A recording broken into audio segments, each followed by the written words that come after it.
വയനാട് വെള്ളമുണ്ടയിലെ ജനവാസ മേഖലയിൽ ഇറങ്ങി കരടിയുടെ CCTV ദൃശ്യങ്ങൾ പുറത്തു വന്നു.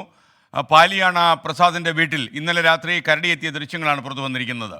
ഇപ്പോൾ പ്രേക്ഷകർക്ക് സ്ക്രീനിൽ കാണാം. ഇവിടെ നിന്ന് കരടി മാങ്കാണി ഭാഗത്തേക്ക് പോയി എന്നാണ് ലഭിക്കുന്ന വിവരം. വയനാട്ടിൽ നിന്ന് വീണ്ടും സുർജിത്ത് അയ്യപ്പത്ത് ചേരുന്നു. സുർജിത്ത്, വിശദാംശങ്ങൾ. ഇത് ഇന്നലത്തെ ദൃശ്യങ്ങളാണ് ഇപ്പോൾ പുറത്ത് വന്നിരിക്കുന്നത്. ഈ പാലായണ എന്ന് പറയുന്ന പ്രദേശത്ത് പ്രസാദ് എന്നയാളുടെ വീട്ടിൽ നിന്നുള്ള ദൃശ്യങ്ങളാണ് ഇപ്പോൾ പുറത്ത് വന്നിരിക്കുന്നത്. ഇത് മാത്രമല്ല, ഇപ്പോൾ നിലവിൽ കരടി ഈ പനമരം കീഞ്ഞുകടവ് ഭാഗത്തേക്ക് സഞ്ചരിച്ചിരിക്കുന്നു എന്നുള്ള തരത്തിലുള്ള വിവരമുണ്ട്. ഇതുമായി ബന്ധപ്പെട്ട ചില CCTV ചിത്രങ്ങൾ കൂടി നമുക്ക് ലഭ്യമായിട്ടുണ്ട്. എന്തായാലും ഈ പാലായണ എന്ന് പറയുന്ന ഈ പ്രദേശം വെള്ളമുണ്ട പഞ്ചായത്തിലാണ്. അതായത് ഇന്നലെ കക്കടവ് മേഖലയിലായിരുന്നു, കരിങ്ങാരി കക്കടവ് മേഖലയിലായിരുന്നു കരടിയുടെ സാന്നിധ്യം ഉണ്ടായിരുന്നത്. ഈ കരടി ഇപ്പോൾ പനമരം ഭാഗത്താണ് ഉള്ളത് എന്നുള്ള തരത്തിലുള്ള വിവരമാണ് വനംവകുപ്പിൽ നിന്ന് ലഭ്യമാവുന്നത്. വനംവകുപ്പ് ഉദ്യോഗസ്ഥർ പരിശോധന തുടങ്ങിയിട്ടുണ്ട്. ഇന്നലെ രാത്രി മുതൽ തുടങ്ങിയ പരിശോധനയാണ്.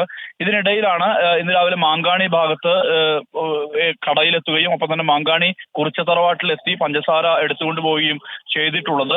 ഇതിനിടയിലാണ് ഈ പുതിയ CCTV ദൃശ്യങ്ങൾ കൂടി പുറത്തേക്ക് വരുന്നത്. അതായത് കരടിയുടെ സാന്നിധ്യം ഈ മേഖലയിലെല്ലാം തന്നെ ഇപ്പോഴും തുടരുന്നു എന്നുള്ള തരത്തിലുള്ള സ്ഥിരീകരണം ലഭിക്കുന്ന കൂടുതൽ ദൃശ്യങ്ങളാണ് ലഭിച്ചിരിക്കുന്നത്. വനംവകുപ്പ് ഉദ്യോഗസ്ഥർ ഇതുമായി ബന്ധപ്പെട്ട് ഈ പനമരം കീഞ്ഞുകടവ് ഉൾപ്പെടെയുള്ള പ്രദേശങ്ങളിൽ അന്വേഷണം തുടങ്ങിയിട്ടുണ്ട്. Thank you Surjit Ayyappath.